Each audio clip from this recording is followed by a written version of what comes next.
మనందరము యెషయా గ్రంథము 7వ అధ్యాయానికి మన బైబిల్స్ని తెరుద్దాం. యెషయా గ్రంథము 7వ అధ్యాయం.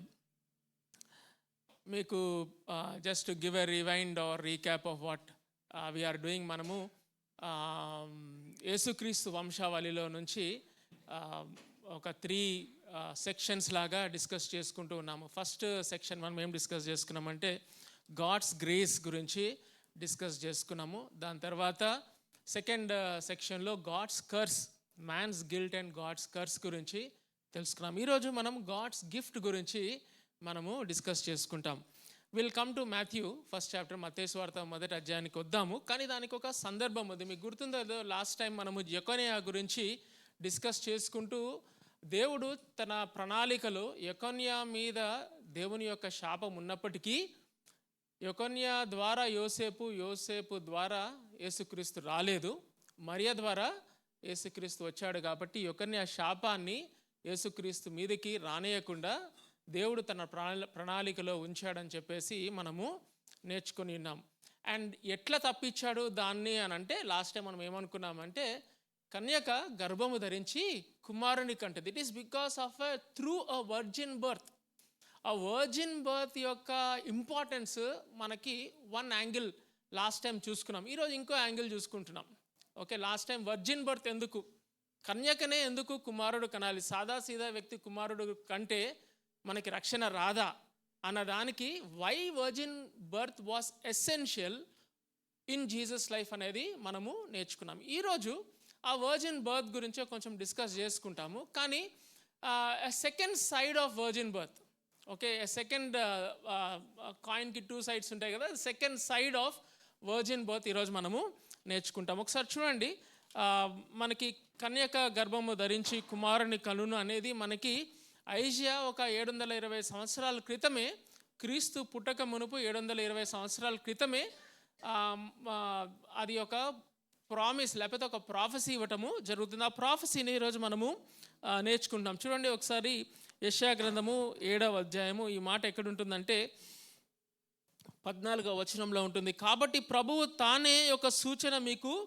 చూపును, ఆలకించుడి, కన్యక గర్భవతి అయి కుమారుని కని అతనికి ఇమ్మానుయేలను పేరు పెట్టును. ఇది యేసుక్రీస్తు గురించి 720 సంవత్సరాల క్రితమే యెషయా ప్రవక్త ద్వారా ఒక ప్రవచనము ఇవ్వటం జరిగింది. కానీ అప్పుడు ఆ ప్రవచనం ఇచ్చినప్పుడు అప్పుడు యొక్క సందర్భము టోటలీ డిఫరెంట్. ఓకే, మనము ప్రాఫెటిక్ బుక్స్ చదివేటప్పుడు ఎప్పుడు గుర్తుపెట్టుకోవాలి. లాస్ట్ టైం కూడా మనకి డాక్టర్ స్టాలిన్ చెప్పాడు, ఇట్ ఇస్ అ సింక్రనైజిజం అని చెప్పాడు అనమాట. మనకి ప్రాఫిట్స్ ఎట్లా చూసేవాళ్ళు అంటే దగ్గరది దూరంది ఒకటేసారి చూసేవాళ్ళు. సో ప్రవచనము ఎప్పుడైతే వస్తుందో దానికి నియరర్ కాంటెక్స్ట్ ఉంటుంది, దూరం కాంటెక్స్ట్, ఫార్దర్ కాంటెక్స్ట్ కూడా ఉంటుంది. ఆ రెండు మనం చూసుకోవాలి. ఎప్పుడైతే కన్యక గర్భవతి అయి కుమారుని కనును అనే ఒక ప్రాఫెసీ ఎప్పుడైతే వచ్చిందో దానికి నియరర్ కాంటెక్స్ట్ ఉంది. దో ఫార్దర్ కాంటెక్స్ట్ ఏంటి, అది యేసుక్రీస్తు గూర్చిన ప్రవచనం, యేసుక్రీస్తు మెస్సయ్య వస్తాడు అనేది ప్రవచనము. కానీ అది ఎప్పుడు 720 సంవత్సరాల తర్వాత జరిగిన సందర్భం అది. కానీ ఇమ్మీడియట్గా యెషయా ప్రవక్త అది అక్కడ పలుకుతున్నప్పుడు అక్కడ ఇమ్మీడియట్ కాంటెక్స్ట్లో కూడా it was very very useful అనమాట, చాలా రెలెవెంట్ అనమాట. సో అది మనం ఈరోజు నేర్చుకుందాం. ఓకే, ఇది మీకు చూస్తే ఆహాజు రాజు, మీరు చూడండి 1వ వచనం 7వ అధ్యాయం 1వ వచనం, యూదా రాజైన ఉజియా మనవడు యోతాము కుమారుడనైన ఆహాజు దినములలో జరిగిన ప్రాఫెసీ ఇది. ఓకే, సో దీనికి ఒక హిస్టారికల్ కాంటెక్స్ట్ ఒకటి ఉంది. హిస్టారికల్ కాంటెక్స్ట్ ఏంటి, రాజుల టైంలో జరిగిన విషయం ఇది. It has a political context also. చాలాసార్లు మనము సంఘంగా మనం ఉంటున్నప్పుడు మనం ఎట్లా అనుకుంటామంటే మనం ఎట్లనో ఎత్తబడతాము, పెద్ద పెద్ద మాటలు కదా ఇవన్నీ, సంఘం ఎత్తబడుతుంది కాబట్టి ఇహలోకంతో మనకేం సంబంధం లేదు. ఓకే, పాలిటిక్స్లో ఏమవుతుందో అసలు మనకేం సంబంధం లేదు, వాళ్ళు చేసుకున్న వాళ్ళు పని చేస్తారు, మనం చేసుకుందాం అన్నట్టు ఉంటాం. కానీ అక్కడ ఆ టైంలో politics is very much entwined with each people's life. ప్రతి ఒక్క మనిషి జీవితంలో ఆ ఆ యొక్క రాజ్యంలో జరుగుతున్న ప్రతి డెసిషన్ కూడా ఎంట్వైన్ అయి ఉందన్నమాట. So they cannot separate themselves. నేను ఒక రాజ్యంలో ఉంటూ, ఒక రాజు కింద ఉంటూ, ఆ రాజుతోని రాజ్యంతోని సపరేట్ చేసుకొని నేను నా జీవితం అసలు నాకు సంబంధం లేదని జీవించే ఆస్కారమే లేదు ఆ టైంలో. ఇప్పుడు కూడా మనకు ఆస్కారం లేదు. ఇప్పుడు కూడా మనకి ఆస్కారం లేదు. ఒకసారి ఈ కోవిడ్ టైంలో నేను డయాగ్నోస్టిక్ సెంటర్లో పనిచేస్తున్నప్పుడు ఒక 3 వేవ్స్ వచ్చినాయి కదా, కోవిడ్ వేవ్స్, 3 అలలు వచ్చినాయి. ఓకే, రెండవ వేవ్ చాలా భయంకరమైన వేవ్. మాకు మా డయాగ్నోస్టిక్ సెంటర్లో అప్పుడు నేను I was heading the entire COVID testing అనమాట. Because it was one of the largest diagnostic chain హైదరాబాద్లో. రోజుకి 17,000 శాంపుల్స్ ప్రాసెస్ చేసినాం. 24 గంటల్లో 17,000 కోవిడ్ శాంపుల్స్ టెస్ట్ చేసి రిపోర్ట్స్ రెడీ చేసే వాళ్ళము. I was the responsible person for it. So they was so much of political activity around it. అయితే నాకు ఒక చిన్న ఇది ఉండింది మనసులో. ఏంటి అంటే, అప్పుడు వ్యాక్సినేషన్స్ ఇదంతా వచ్చినాయి కదా, అప్పుడు నా మనసులో ఏముండిందంటే, వీళ్ళు వ్యాక్సిన్లు సరిగా అదేంటి ట్రయల్స్ జరగలేదు. First trial, second trial, third trials ఉంటాయి కదా, ఆ థర్డ్ ట్రయల్ జరగకుండానే వచ్చేసినాయి. కాబట్టి this is not a tested vaccine అని చెప్పేసి నేను వేసుకోలే. ఓకే, ఫస్ట్ వేవ్ వేసుకోలేదు, సెకండ్ వేవ్ వేసుకోలేదు. యాక్చువల్గా ఎవరన్నా వేసుకోవాలి వ్యాక్సిన్ అంటే ఫస్ట్ నా దగ్గర నుంచే స్టార్ట్ అవ్వాలన్నమాట. ఓకే, ఎందుకంటే అల్లం వెల్లుల్లి ఎట్లయితే పెళ్ళిలో హ్యాండిల్ చేస్తారో అట్లా మేము కోవిడ్ శాంపుల్స్ కుప్పేసి హ్యాండిల్ చేసినాం. ఓకే, సో ఒక పీపీ కిట్ వేసుకోలేదు, మాస్క్ వేసుకోలేదు, గ్లౌస్ వేసుకోలేదు, అంతా మొత్తం విత్ బేర్ హ్యాండ్స్ చేసినాం అనమాట. ఎందుకంటే అవన్నీ వేసుకుంటే చేయలేం పని. ఓకే, అదంతా ఊరికే టీవీకి షోకి, న్యూస్కి షోకి, కానీ అవన్నీ వేసుకుంటే పని చేయలేం. సో యాక్చువల్గా నేను వ్యాక్సిన్ తీసుకోవాలి, కానీ నా కాన్షియన్స్ నాకు పర్మిట్ చేస్తలేదు. ఏంటంటే ఏంటి, అరే టెస్ట్ సరిగా చేయలేదు, దాంట్లో వ్యాక్సిన్ ఉందో నీళ్ళు ఉందో, నీళ్ళే కొడుతున్నారేమో లోపలికి, ఎవరికి తెలుసు వ్యాక్సిన్ పేరు మీద అని చెప్పేసి చాలా డౌట్స్ ఉన్నాయి. సో ఫస్ట్ వేవ్ అయిపోయింది, బచాయించినాం. నెక్స్ట్ సెకండ్ వేవ్ పిట్టలు రాలినట్టు జనాలు చనిపోతున్నారు. లోపల వ్యాక్సిన్ వేసుకోవాలా వద్దా, ఈ డౌట్ ఉంది నాకు. We're handling it. First wave వచ్చింది, కోవిడ్ వచ్చింది. సెకండ్ వేవ్ కోవిడ్ వచ్చింది. సెకండ్ వేవ్ కొంచెం గట్టిగా వచ్చింది. నెక్స్ట్ డిసెంబర్కి, ఈ సీజన్ వచ్చేసరికి డిసెంబర్ మీకు గుర్తుందో లేదో, December 30th third wave start అయింది. ఎగ్జాక్ట్గా January 31st third wave close అయిపోయింది. నెక్స్ట్ 30 days ఉంది. అప్పుడు ఇంకా నేను దేవా ఇది వేవ్ తర్వాత వేవ్ వస్తుంది. అప్పుడే జోయల్ కూడా చదివిన, స్వామింగ్ లోకస్ట్లు, ఈటింగ్ లోకస్ట్లు, ఇట్లా 4 waves ఉంటాయి కదా. సో నేను కూడా అనుకునే దేవా 4 waves కోవిడ్ వేవ్స్ ఉంటాయేమో. ఫస్ట్ వేవ్, సెకండ్ వేవ్ అయిపోయింది, ఇంకా 2 waves ఉన్నాయి. సో థర్డ్ వేవ్ వస్తుంది కాబట్టి దీన్ని ఎట్లా తట్టుకోవాలి, మరి ఏంటి వ్యాక్సిన్ వేసుకోవాలా లేదా అనేది అసలు ఇట్స్ చాలా మదన పడిపోతూ ఉన్నా. ఎందుకంటే it was so demanding for me to go and take vaccine. ఇంకా ఒకరోజు గట్టిగా ప్రార్థన చేసుకొని దేవుని వాక్యం చదివిన. డిసెంబర్ సీజన్ కదన్నా, మనం అంతా క్రిస్మస్ రిలేటెడ్ చదువుతూ ఉంటాం కదా quite times. So Christmas related చదువుతుంటే దేవుడు మాట్లాడిండు. ఏమిటంటే వీళ్ళు క్విరినియస్ అగస్టస్ టైంలో డిగ్రీ వస్తుంది. ఏంటి డిగ్రీ? అందరు మీ సొంతూర్లకు పోయి, ఇప్పుడు ఎట్లయితే మనం అందరం చాలామంది సొంతూర్లకు వెళ్ళినారు, అప్పుడు ఒక క్రిస్మస్ టైంకి అందరూ సొంతూర్లకు వెళ్ళి ప్రజా సంఖ్యలో వాళ్ళ యొక్క పేర్లు నమోదు చేసుకోవాలి. ప్రజా సంఖ్యలో వారి యొక్క పేర్లు నమోదు చేసుకోవాలి. యోసేపు ఉన్నాడు, మరియా యాక్చువల్గా నెలలు నిండిన మనిషి. ఓకే, అప్పుడు మే కాగజ్ నై దికావుగా, నేను వెళ్ళిపోయి అక్కడ పోయి నేను పేరు నమోదు చేసుకోనంటే అవ్వదు. నువ్వు 9 నెలలున్నా 3 నెలలున్నా ఎంత కష్టం ఉన్నా కానీ ఏం చేయాలా? ఆర్డర్ వచ్చింది, ప్రజా సంఖ్యలో నీ పేరు నమోదు చేసుకోవాల్సిందే. కాబట్టి వాళ్ళు బయలుదేరి ఎక్కడికి వెళ్ళినారు? బెత్లెహేమునకు వెళ్ళినట్టు చూస్తాం. అప్పుడు దేవుడు మాట్లాడండి, అరే నువ్వు ఇక్కడున్నావు, భారతదేశంలో ఉండి భారతదేశంలో ఒక డిగ్రీ ఉంది, ఏంటి అందరు వేసుకోవాలని. యాక్చువల్గా ఫ్లైట్ మీద కోవిడ్ వ్యాక్సినేషన్ సర్టిఫికేట్ ఉంటే తప్పనిచ్చి ఫ్లైట్ ఎక్కనిచ్చట్లేరు అప్పుడు ఒక టైంలో. ఓకే, నా ట్రావెల్ అంతా అట్లనే ఉండింది, అటు ఇటు తిరగాల్సిన టైం. దేవుడు చెప్పిండు, నువ్వు మీకు కాగజ్ నై దికావుగా అంటే అవ్వదురా, నువ్వు పోవాలా, వ్యాక్సిన్ వేసుకోవాలి. ఇది ఏంటంటే నువ్వు ఒక గవర్నమెంట్ కింద ఉన్నావు, ఒక దేశంలో ఉన్నావు, ఒక పరిస్థితులలో ఉన్నావు కాబట్టి దాని కిందకు వచ్చి నువ్వు బతకాల్సిన అవసరం ఉంది అన్నప్పుడు అప్పుడు కన్విక్ట్ అయ్యి పోయి థర్డ్ వేవ్కి ముందు వ్యాక్సినేషన్ వేసుకుని. ఎందుకు ఈ స్టోరీ చెప్తున్నానంటే మన జీవితాలు మనము you cannot detach yourself from the political scenarios of the times that you are living. మీకు అర్థమవుతుందా ఇది? It is well entwined with our life. రేపు పొద్దున నీ జీవితము, నీ కుటుంబపు జీవితం యొక్క డైరెక్షను దేవుడు పాలిటిక్స్లో వాళ్ళు తీసుకున్న డెసిషన్స్కి కూడా జతపరిచి నీ యొక్క లైఫ్లో దేవుని చిత్తాన్ని చేయగలడు.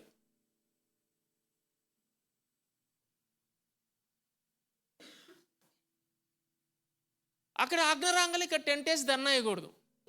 ఆజ్ఞ వచ్చినప్పుడు ఏం చేయాలి మనం? ఎస్ అని చెప్పేసి ముందుకెళ్ళాలి. టెంట్ వేసి ధర్నా చేయకూడదు. So this is one. Ahaz జీవితంలో ఈ యొక్క ప్రాఫెసీ ఏదైతే ఉందో, కన్యక గర్భము ధరించి కుమారుని కనును అనే ఒక ప్రాఫెసీ ఏదైతే ఉందో 720 సంవత్సరాల తర్వాత యేసుక్రీస్తులో అది నెరవేరింది. కానీ అది ఫార్దర్ కాంటెక్స్ట్. కానీ ఇమ్మీడియట్ కాంటెక్స్ట్లో there was a historical context, రాజుల కాలంలో జరిగింది. అంతేకాకుండా it has a political context. Political context ఏంటి అంటే, చిన్న స్టోరీ చెప్తాను వినండి అక్కడ ఏం జరుగుతుందో, just to brief you all. Israel దేశం 2 భాగాలుగా విభజింపబడింది ఆ టైంకే. నార్దర్న్ ట్రైబ్స్ 10 ట్రైబ్స్ ఏదైతే ఉన్నాయో అవి ఇజ్రాయెల్ కంట్రీగా ఉంది. నెక్స్ట్ 2 ట్రైబ్స్ ఏదైతే ఉందో అది జూడా లాగా ఉంది. మ్యాప్లో కనుక చూసుకుంటే ఇజ్రాయెల్ ఉంటుంది, ఇజ్రాయెల్ కింద జూడా ఉంటుంది. ఇజ్రాయెల్ పైన సిరియా దేశం ఉంది, సిరియా పైన అస్సిరియన్ కింగ్డమ్ ఉంది. ఓకే, సో అట్లా చూడాలి. పైన ఏముంది? అస్సిరియన్ కింగ్డమ్ ఉంది, దాని కింద సిరియా దేశం ఉంది, సిరియా దేశం కింద ఇజ్రాయెల్ దేశం ఉంది, ఇజ్రాయెల్ దేశం కింద యూదా దేశం ఉంది. కానీ ఆ టైంలో పొలిటికల్ సిట్యుయేషన్ ఎట్లా ఉండిందంటే అస్సిరియన్ కింగ్డము చాలా పవర్ఫుల్ కింగ్డమ్గా తయారవుతుంది. యాక్చువల్గా అస్సిరియన్ కింగ్డము అష్యూరియలు కనుక ఒక రాజ్యాన్ని మీదికి వస్తే, ఒక ప్రదేశాన్ని ఆక్రమించుకోవడానికి వస్తే వాళ్ళు రూత్లెస్ పీపుల్ అన్నమాట. అంటే వాళ్ళు వస్తే కనుక ఇంకా మనము కొన్ని ఉంటాయి కదా, వాడు చంపడం ఎందుకు నేనే చచ్చిపోతా అంటారు కదా. వాడు చంపితే చాలా భయంకరంగా ఉంటుందన్న, నేను చచ్చిపోతే ఇంకా చాలా బెటర్ అని అనుకుంటాం కదా. అట్లుంటుంది అస్సిరియన్ రాజు యొక్క ఆక్రమణ. సో అస్సిరియన్ కింగ్డమ్ చాలా పవర్ఫుల్గా తయారవుతుంది ఆ టైంలో. అలా పవర్ఫుల్గా తయారవుతున్న టైంలో వాళ్ళు ఈ యొక్క సిరియా, దాని తర్వాత ఇజ్రాయెల్ ఉన్నాయి కదా కింద, ఈ 2 కింగ్డమ్స్ని ఆక్రమించుకోవడానికి థ్రెటన్ చేస్తూ ఉంటారు. ఈ థ్రెటన్ చేస్తూ ఉంటే ఈ సిరియన్ రాజు ఏం చేస్తాడంటే ఇజ్రాయెల్ రాజుకి ఫోన్ చేస్తాడు. ఓకే, ఇప్పుడు కూడా ఫోన్లు జరుగుతాయి. ఇక్కడ నుంచి ఆ ప్రైమ్ మినిస్టర్కి, ఆ ప్రైమ్ మినిస్టర్ నుంచి ఈ ప్రెసిడెంట్కి ఫోన్లు జరిగి సేమ్ ఫోన్ వెళ్ళింది. ఫోన్ వెళ్తే సిరియన్ రాజు యూదా రాజుతో ఇజ్రాయెల్ రాజుతో మాట్లాడిండు. ఏమని మాట్లాడిండంటే, అస్సిరియన్ కింగ్డమ్ వస్తుంది, నా మీదకి వస్తుంది, నా మీదకి వస్తే నెక్స్ట్ నువ్వే. ఓకే, ఒక చిన్న ఐడియా చెప్తాం, మనిద్దరం చేతులు కలుపుదాం, మనిద్దరము కోయలేషన్ గవర్నమెంట్గా ఫామ్ అవుదాం, ఒక కోయలేషన్ ఆర్మీ లాగా ఫామ్ అయ్యి let us fight against Assyrian Kingdom అని అంటారు. దానికి ఇజ్రాయెల్ రాజు ఇమీడియట్గా ఓకే చెప్పేస్తాడు. కానీ వాళ్ళకి తెలుసు అస్సిరియన్ రాజుని ఎదిరించాలంటే వీళ్ళిద్దరు సరిపోదు, వీళ్ళిద్దరి యొక్క కోయలేషన్ సరిపోదు, వీళ్ళకి ఇంకోళ్ళు తోడు కావాలి. ఇంకోళ్ళు తోడు కావాలంటే ఎవరున్నారు? వీళ్ళ కింద యూదా దేశం ఉంది. ఈ యూదా దేశం రాజు దగ్గరకు వచ్చి, అరే బా, అక్కడ నుంచి అస్సిరియన్ కింగ్డమ్ వస్తాడు, మేమిద్దరం ఎట్లనో జతగలిచినాము, నువ్వు కూడా చేయగలపాలి అని అంటాడు. అంటే అప్పుడు యూదా రాజు ఎవరంటే ఆహాజు. ఆహాజ్ ఏం చేస్తాడంటే, నేను కలపను అంటాడు, నేను కలిపే ప్రసక్తే లేదంటాడు.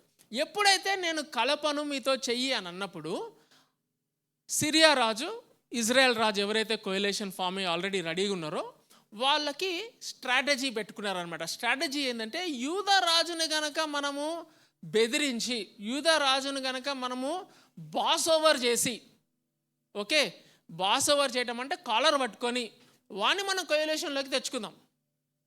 సో ఆ రాజ్యం మీదకి వెళ్దాము, ఆ రాజ్యాన్ని మీదకి వెళ్ళి ఆ రాజ్యాన్ని ఆక్రమించుకొని అట్లా మనం యూదా దేశం కూడా మన హ్యాండ్ ఓవర్కి తెచ్చుకుంటే మనం ముగ్గురం కలిసి అసీరియన్ రాజు మీద మనము ఫైట్ చేయొచ్చు అనే ఒక ఆలోచనతో ఎక్కడికి వస్తారు?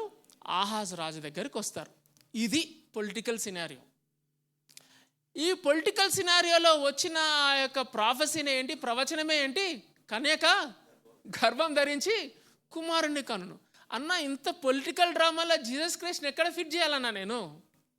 జీసస్ క్రైస్ట్ని నేను ఎక్కడ ఫిట్ చేయాలి? Very beautiful story. Okay, very beautiful story. చూద్దామా ఒకసారి? చూడండి, యెషయా గ్రంథము 7వ అధ్యాయము 1వ వచనం నుంచి చదువుతున్నాను. యూదా రాజైన ఉజ్జియా మనవడు యోతాము కుమారుడైన ఆహాజు దినములలో సిరియా రాజైన రెజీనును ఇశ్రాయేలు రాజును రెమల్యా కుమారుడైన పెకెహును యుద్ధము చేయవలనని యెరూషలేము మీదికి వచ్చిరు కానీ అది వారి వలన కాకపోయాను. అప్పుడు సిరియనులు ఎఫ్రాయిమీయులను తోడు చేసుకొనిరని దావీదు వంశస్థులకు తెలియబడగా గాలికి అడవి చెట్లు కదిలినట్లు వారి హృదయమును వారి జనుల హృదయమును కదిలేను. ఎప్పుడైతే వీళ్ళిద్దరూ జత కలిసి వీళ్ళ మీదకి వచ్చి ఫోర్స్ఫుల్గా వీళ్ళని ఆ కోయలేషన్లోకి తీసుకొని రావాలి అని చెప్పేసి ఆలోచన ఉంది అని ఈ యూదా దేశం వాళ్ళకి తెలిసిందో, వాళ్ళందరూ ఏం చేసిండ్రంట? గాలికి అడవి చెట్లు కదిలినట్టు వారి హృదయమును వారి జనుల హృదయములను కదిలేను. ఇది ఏదో గడ్డి ఊగటం కాదు. మనము పొలాలకు వెళ్తే చల్లని బ్రీజ్ వస్తే ఏమవుతుంది? గడ్డి ఊగుతుంది కదా, ఇట్లా చల్ల బ్రీజ్, ఇట్లా మీకు గుర్తుందా? అట్లాంటిది కాదు ఇది. చెట్లు కదులుతున్నట్టంట. చెట్లు కదలటం చూసిన రేపడన్నా? నేను వైజాగ్లో ఉన్నప్పుడు హుడ్హుడ్ వచ్చింది, తుఫాన్. ఓకే, అదృష్టమో దురదృష్టమో నేను కరెక్ట్గా హుడ్హుడ్ ఉన్నప్పుడు కరెక్ట్గా ఆ MVP కాలనీలో కైలాసగిరి ఫుట్ హిల్స్ కింద ఉన్నా. Hudhud eye of the storm Kailasagiri మీద నుంచి వెళ్ళింది. అంటే I was in the centre of the storm అనమాట. ఆ రోజు హుడ్హుడ్ స్టార్ట్ అయినప్పుడు ధైర్యం చేసి తలుపు తెరిచి బయటకు వచ్చి చూసిన. చెట్లు కదలటం ఏంటో అప్పుడు తెలిసింది నాకు. చెట్లు పక్కన పెట్టండి, మా బిల్డింగ్ కూడా కదులుతూ ఉంది. ఓనర్లు 3rd ఫ్లోర్ నుంచి పరిగెత్తుకుంటూ గ్రౌండ్ ఫ్లోర్కి వచ్చిండ్రు. That is how it is. ఇక్కడ ఏం చెప్తున్నా అంటే, గాలికి అడవి చెట్లు కదిలినట్లు వారి హృదయము వారి జనుల హృదయము దే వర్ షేకింగ్. గజ గజ గజ గజ వణికిపోతూ ఉన్నారు. ఎందుకు? వాళ్ళిద్దరూ కోయలేషన్ గవర్నమెంట్ అయి మా మీదకి వచ్చి మమ్మల్ని ఆక్రమించుకొని ఫోర్స్ఫుల్గా మమ్మల్ని అసీరియన్ కింగ్ మీదకి తీసుకెళ్తున్నారు. మరి అసీరియన్ కింగ్కి అగేన్స్ట్కి వెళ్ళారు అనుకోండి, పొరపాటున గెలవలేదనుకోండి, కొంచెం అటు ఇటు అయ్యి బ్యాలెన్స్ తప్పింది అనుకోండి, అయిపోయింది. ఇంకా వాడు చంపడం కాదు, నువ్వే చచ్చిపోయే పరిస్థితి ఏర్పడుతుంది. అంత క్రూయల్ కింగ్డమ్ అనమాట, క్రూయల్ రాజు ఆయన. సో ఎటు వెళ్ళాలి యూదా రాజు? So they are fearful, so fearful, భయపడిపోతూ ఉన్నారు. ఇలా భయపడిపోతూ ఉన్నప్పుడు దేర్ వాస్ అ క్రైసిస్ ఉంది. దేవుడు వెంటనే క్లారిఫికేషన్ పంపించండి. దేవుడిలో ఉన్న గొప్ప క్యారెక్టర్ ఏంటి అంటే, మీకు అట్లాంటి అనుభవాలు ఉన్నాయో లేదో తెలియదు కానీ నాకు చాలా అనుభవాలు ఉన్నాయి నా జీవితంలో. ఎప్పుడైతే క్రైసిస్ సిట్యుయేషన్ వస్తుందో దేవుడు బ్యూటిఫుల్గా తన మాటను పంపిస్తాడు. తన మాట వచ్చిందంటే ఆయన వచ్చినట్టే. ఓకే, చాలాసార్లు ఆయన మాట వస్తే ఆయన వచ్చినట్టే. ఇది గుర్తుపెట్టుకోండి. పాపం చేసి దేవునికి దూరంగా వెళ్ళినప్పుడు క్వైట్ టైం బైబిల్ తెస్తే దేవుడు మాట్లాడు. ఒక రోజు అయిపోద్ది, 2వ రోజు అయిపోద్ది, 3వ రోజు అయిపోద్ది. ఎన్నిసార్లు ప్రార్థన చేసినావు, దేవా నువ్వు కోపగించుకో, పాపం చేసిన కరెక్ట్ ఒప్పుకుంటున్నా, కానీ మాట్లాడకపోతే చాలా ఇబ్బందిగా ఉంటుంది. ఓకే, అట్లాంటి క్లిష్ట సమయాలలో, అట్లాంటి క్రైసిస్ సిట్యుయేషన్స్లో చాలా బ్యూటిఫుల్గా, ఆశ్చర్యంగా దేవుడు తన మాటను పంపిస్తాడు. ఎవరి ద్వారా పంపిస్తాడంటే యెషయా ప్రవక్త ద్వారా పంపిస్తాడు. యెషయా ప్రవక్త ఆ మాటను తీసుకొచ్చినప్పుడు సాక్షాత్తు దేవుడే ఆ సిట్యుయేషన్లోకి వచ్చి ఆహాజు రాజుకి తన యొక్క ధైర్యాన్ని ఇస్తున్నాడు. చూడండి 3వ వచనము. అప్పుడు యెహోవా యెషయాతో ఇలాగ సెలవిచ్చెను, ఆహాజును ఎదుర్కొనుటకు నీవు నీ కుమారుడైన షయర్యాషూబు చాకిరేవు మార్గమున పై కోనేటి కాలువ కడకు పోయి అతనితో ఇలాగూ చెప్పుము. ఇప్పుడు కాంటెక్స్ట్ కాదు, 3rd వర్డ్స్ ఎక్స్పౌండ్ చేయడానికి, అది పెట్టుకోండి తర్వాత. ఆ పేరు యొక్క అర్థము, యెషయా కుమారుని యొక్క పేరు యొక్క అర్థం ఏంటంటే ఎ రెమినెంట్ షాల్ రిటర్న్. ఓకే, ఇంకా వాళ్ళు ఎగ్జైల్ చేయవలేదు, కానీ దేవుడు యెషయాకి ఏమని పెట్టిండు, కుమారుడికి ఏమని పెట్టిండు, రెమినెంట్ షాల్ రిటర్న్ అని పెట్టిండు. తర్వాత మాట్లాడుకుందాం. 4వ వచనం ఇలా వాక్యం వచ్చింది. ఏమొచ్చింది తెలుసా? భద్రము సుమి. చూసారా ఎలా వచ్చిందో వాక్యము? వీళ్ళు గజ గజ గజ కాళ్ళు వణుకుతున్నాయి, హృదయాలు వణుకుతున్నాయి, రాజు రాజ్యము అంతా వణికిపోతూ ఉంటే దేవుని వాక్యం ఎలా వచ్చింది? భద్రము సుమి, నిమ్మలించుము. భద్రము సుమి, నిర్మలించుము. ఇంగ్లీష్ బైబిల్లో be careful, be calm. Crisis సిచ్యుయేషన్లో దేవుడు వచ్చిన వాక్యం ఏందండి? Be careful, be calm. చాలా ఇంపార్టెంట్ మాట. ఎప్పుడైతే ఆ కామ్నెస్ ఉండదో మనం కేర్లెస్గా బిహేవ్ చేస్తాం. ఎప్పుడైతే కామ్నెస్ ఉండదో మనం ఏం చేస్తామండి? కేర్లెస్గా బిహేవ్ చేస్తాం. ఎందుకంటే ప్యానిక్ అవుతాం కాబట్టి. ఆహాజ్ రాజు ప్యానిక్లో ఉన్నాడు. ఎందుకంటే ఆయన డెసిషన్ తీసుకోవాలి. ఆయన డెసిషన్ ఆయన మీద, ఆయన తీసుకున్న డెసిషన్ ఆయన రాజ్యం మీద ఆధారపడి, ఆయన రాజ్యం యొక్క భవిష్యత్తు ఆధారపడి ఉంది కాబట్టి ఆయన గజగజ వణికిపోతూ క్రైసిస్లో ఉంటూ ఇప్పుడు నెక్స్ట్ నేను ఏం చేయాలి అనుకుంటుంటే దేవుని వాక్యం ఏమి వచ్చింది? First be careful, next be calm. భద్రము సుమి, నిమ్మలించుము. అంటే నెమ్మది నెమ్మది నెమ్మది.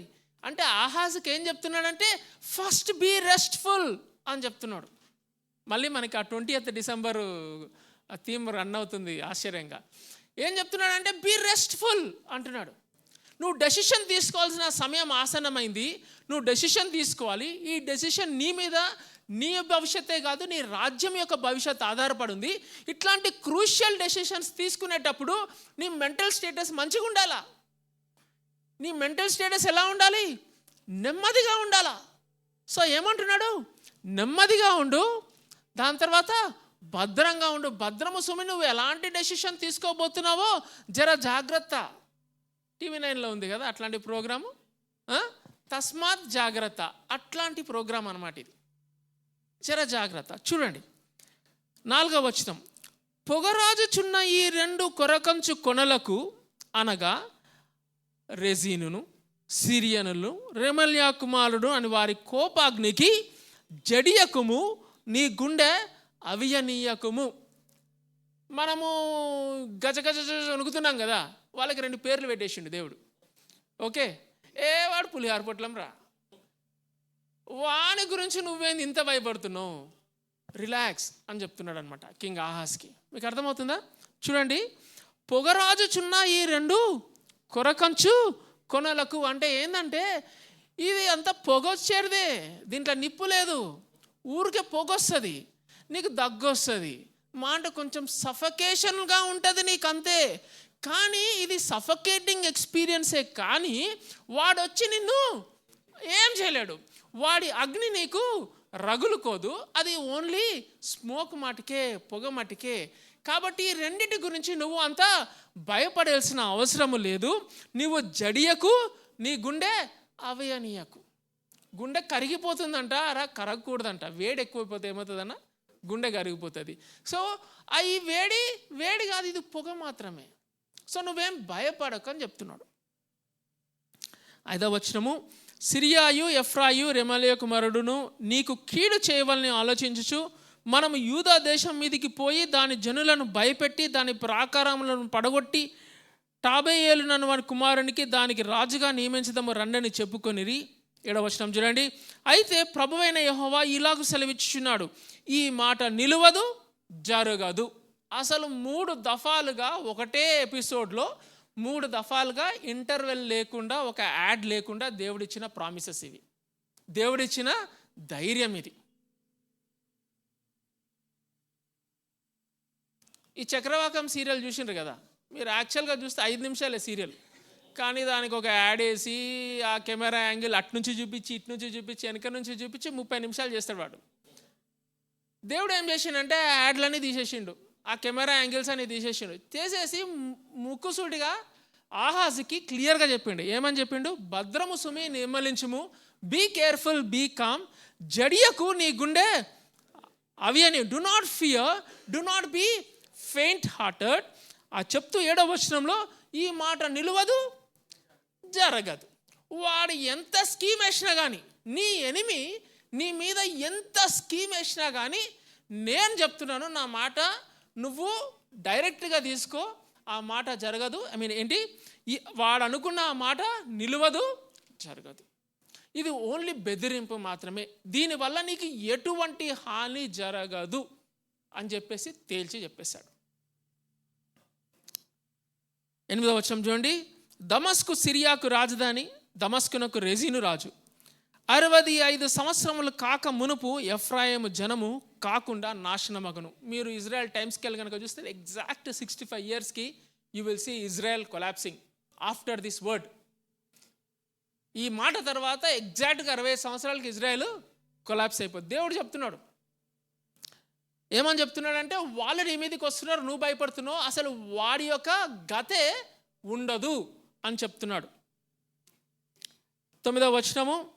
షోమ్రోను ఎఫ్రాయిమునకు రాజధాని, షోమ్రోనుకు రెమల్యా కుమారుడు రాజు. మీరు నమ్మకుండిన ఎడల స్థిరపడక యుందురు. చిన్న కాషన్ ఇచ్చాడు, అన్ని ప్రామిసెస్ ఇచ్చి, అంత ధైర్యం ఇచ్చి ఆహాజు రాజుకి ఏమన్నాడంటే దేవుడు, మీరు ఇంత ధైర్యం ఇస్తున్నా కదా మీకు, ఓకే, వాడి వల్ల మీకు నష్టం జరగదు, వాడి వల్ల మీకు హాని జరగదు, మీరు ధైర్యంగా ఉండండి, వాడు ఓన్లీ స్మోక్ మటుకే అని చెప్పేసి అంత ధైర్యం ఇచ్చిన తర్వాత ఏమంటాడంటే, మీరు ఈ మాటలు నమ్మకుండిన ఎడల మీరు స్థిరపడక యుందురు. అంటే ఇంకా దాని కొంచెం ఇంత నెగిటివ్ కొనటేషన్లో ఉంది. పాజిటివ్ కొనటేషన్లో తీసుకుంటే, మీరు నమ్మితే మీరు స్థిరపడతారు. You will be settled as a king, you will be settled as a king, your kingdom will be a settled affair అని చెప్తున్నాడు. చాలాసార్లు కుటుంబాల్లో హెడ్ ఆఫ్ ది ఫ్యామిలీగా కొన్ని డెసిషన్స్ తీసుకోవాల్సిన టైంలో చాలా కష్టపడతాం. దేవుడు ప్రామిస్ మీద ప్రామిస్ ఇస్తూ ఉంటాడు. దేవుడు ఇదే మాట అంటాడు, నువ్వు నమ్మితే, నా యొక్క ప్రామిస్ నువ్వు కనుక నువ్వు నమ్మితే నువ్వు స్థిరపరచబడతావు. నమ్మకుండిన ఎడల అది వేరే స్టోరీ. క్రూషియల్ డెసిషన్స్, మన కుటుంబంలో మనం తీసుకునే డెసిషన్ క్రూషియల్ డెసిషన్స్గా ఉంటాయి. దేవుడు అంటున్నాడు, మీరు అటువంటి థ్రెట్స్కి భయపడనక్కర్లేదు, జడియనక్కర్లేదు. భద్రము సుమి, నిమ్మలించుము, నీ గుండె అవియనీయకుము, ఈ మాట నిలవదు, జరగదు. ఈ మాటలు మీరు నమ్మకుండిన ఎడల మీరు స్థిరపడక ఎందురు. ఇక్కడికి సీన్ కట్ చేస్తే 9వ వచనానికి 10వ వచనము. యెహోవా ఇంకను ఆహాజునకు ఇలాగూ సెలవిచ్చెను అనే మాట ఉంది ఇంగ్లీష్ బైబిల్లో. And God has spoken to him again, and the word of the Lord came to King Ahaz again అనే పదం ఉంటుంది. ఈ రెండిటి మధ్యలో 9వ వచనం 10వ వచనం మధ్యలో ఒక బ్యూటిఫుల్ అంటే నేను సెటరికల్గా మాట్లాడుతున్నాను, ఒక దరిద్రమైన పని ఆహాజ్ చేస్తాడు. ఏంది అంటే, ఇంత బ్యూటిఫుల్గా దేవుడి యొక్క వాక్యం వచ్చింది కదా, కానీ ఆహాజ్ ఏం చేస్తారంటే, మీకు 2వ రాజుల గ్రంథం 16వ అధ్యాయంలో ఈ స్టోరీ ఉంటుంది, చదవండి ఇంటికి వెళ్ళిన తర్వాత. ఆహాజ్ ఏం చేస్తారంటే, తట్టుకోలేకపోతాడు, టెన్షన్ని తట్టుకోలేకపోతాడు, స్కీమ్ వేస్తాడు.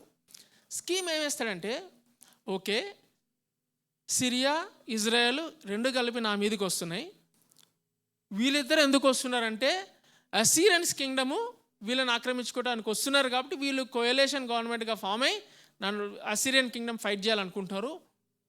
Why can't I phone Assyrian king? Political ఇదంతా ఏంది? పొలిటికల్. సో ఆహాజు అష్షూరు రాజుకి ఫోన్ చేస్తాడు. ఫోన్ చేసి నాకు హెల్ప్ కావాలంటాడు. ఓకే, ఏం హెల్ప్ అంటే, వీళ్ళిద్దరూ నా మీదకి వస్తున్నారు, ఎందుకంటే నీకు భయపడి వస్తున్నారు. నీకు భయపడి వచ్చి నన్ను కూడా వాళ్ళతో చేతులు కలిపి నీ మీదకి రావాలనేది వీళ్ళ ప్లాను. నేను నీతో చేతులు కలుపుతా, నన్ను వీళ్ళ నుంచి నువ్వు రక్షిస్తావా అని అడుగుతాడు అనమాట. ఎంత పొలిటికల్ ఉంది కదా. అసలు ఎత్తుకి పై ఎత్తు, జిత్తులు మారిన నక్క ఆహాజు. చాలాసార్లు అనుకుంటా పాలిటిక్స్లో ఉంటే ఎట్లుండాలన్నా, అమ్మ అన్న you should be wise as a serpent and innocent as a dove. దేవుడు ఆ మాట, యేసుక్రీస్తు ఆ మాట యాక్చువల్గా మనకి వర్క్ ప్లేసెస్లో చాలా ఉపయోగం. అది మీరు మీ వర్క్ ప్లేస్ సిట్యుయేషన్స్లో జీసస్ క్రైస్ట్ ఇచ్చిన ప్రామిస్ అదైతే ఉన్నారో, be wise as a serpent and innocent as a dove అనేది మీరు ఒకసారి మెడిటేట్ చేయండి. వర్క్ ప్లేసెస్లో మనం అలా ఉండాలి. ఓకే, ఆహాజ్ ఏం చేస్తున్నాడంటే అష్షూరు రాజుకు ఫోన్ చేసి, బ్రో నాకు నీకు హెల్ప్ కావాలి. ఈ ఇద్దరు బ్రోస్ నన్ను చంపేస్తున్నారు. యాక్చువల్గా భయం వేస్తుంది. వీళ్ళిద్దరితో నేను చేయగలిగితే, ఈ ఇద్దరితో నేను చేయగలిగితే నీ మీద గెలుస్తామా లేదా అనేది నాకైతే నమ్మకం లేదు. కానీ నీతో చేయగలిస్తే డెఫినెట్గా అసలు వీడు చేయగలపనక్కర్లా. అష్షూరు రాజుకి యెషయా ప్రవక్త ఏమంటాడంటే, దేవుడు ఏమంటాడంటే, అష్షూరు రాజు యొక్క ఆక్రమణని సింబాలిక్ ఎట్లా చూపిస్తారంటే, ఒక రేజర్ బ్లేడ్ పెట్టి హెయిర్ని షేవ్ చేసినట్టంట. అట్లా వస్తాడంట అష్షూరు రాజు. బైబిల్లో ఉంది, అదే మాటలు ఉన్నాయి బైబిల్లో. ఒక రేజర్ బ్లేడ్ పెట్టి హెయిర్ని షేవ్ చేస్తే ఎట్లయిపోతే ఇట్లా మొత్తం క్లీన్ షేవ్ అట్లా చేసుకుంటూ పోతాడంట. అష్షూరు రాజుకి యూదా రాజు యొక్క హెల్ప్ అవసరం లేదు. యూదా రాజుకి అష్షూరు రాజు హెల్ప్ అవసరమైంది. ఏ కాంటెక్స్ట్లో అవసరమైంది?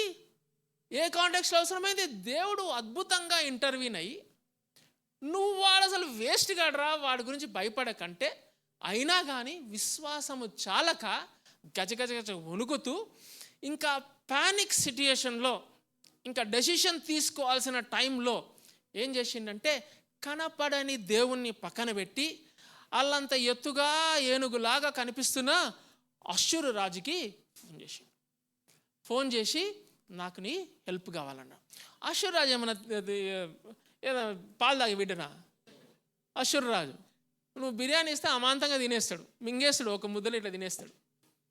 అట్లాంటి మనిషి అష్షూరు రాజు ఏమంటాడంటే, నువ్వు నాకేమిస్తావు తమ్మి అని అంటాడు. కరెక్టే, నేను నీకు హెల్ప్ చేస్తా, మరి నాకేంది? What is the deal? Yes, I will come and help you, protect you from this 2 kingdoms, but what is the deal అంటే ఇంకో దరిద్రమైన పని చేస్తాడు ఆహాజ్. ఏం చేస్తాడు తెలుసా? పోయి యెరూషలేము దేవాలయం యొక్క తలుపులు తెరిచి ఆ దేవాలయంలో ఉన్న గోల్డు సిల్వరు మొత్తం తీసుకొని అష్షూరు రాజుకి బహుమానంగా ఇస్తాడు. దేవాలయము ఆయన ప్యాలెస్లో, రాజు ప్యాలెస్లో ఉన్న బంగారము, దేవాలయంలో ఉన్న బంగారము కొంత తీసి అష్షూరు రాజుకి బహుమానంగా ఇస్తే, అష్షూరు రాజు ఆ బహుమానం తీసుకొని ఏం చేస్తాడు? వీళ్ళిద్దరి మీదకి వస్తాడు, క్లీన్ షేవ్.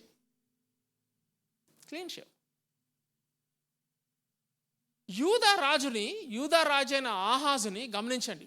యూదా రాజైన ఆహాజుని అష్షూరు రాజు వచ్చి ప్రొటెక్ట్ చేస్తాడు.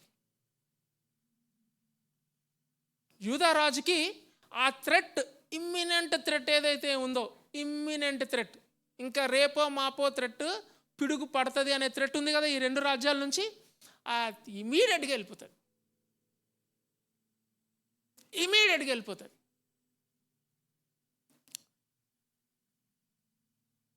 ప్రశ్న మీకు, సక్సెస్ వచ్చిందా? థ్రెట్ పోయిందా? థ్రెట్ పోయింది. 2 రాజులు అసలు క్లీన్ షేవ్. అది మీరు 2 రాజులు 16 అధ్యాయం చదవండి. క్లీన్ షేవ్ వచ్చి హెల్ప్ చేస్తాడు. దేవుడు ఏం ప్రామిస్ చేశాడు?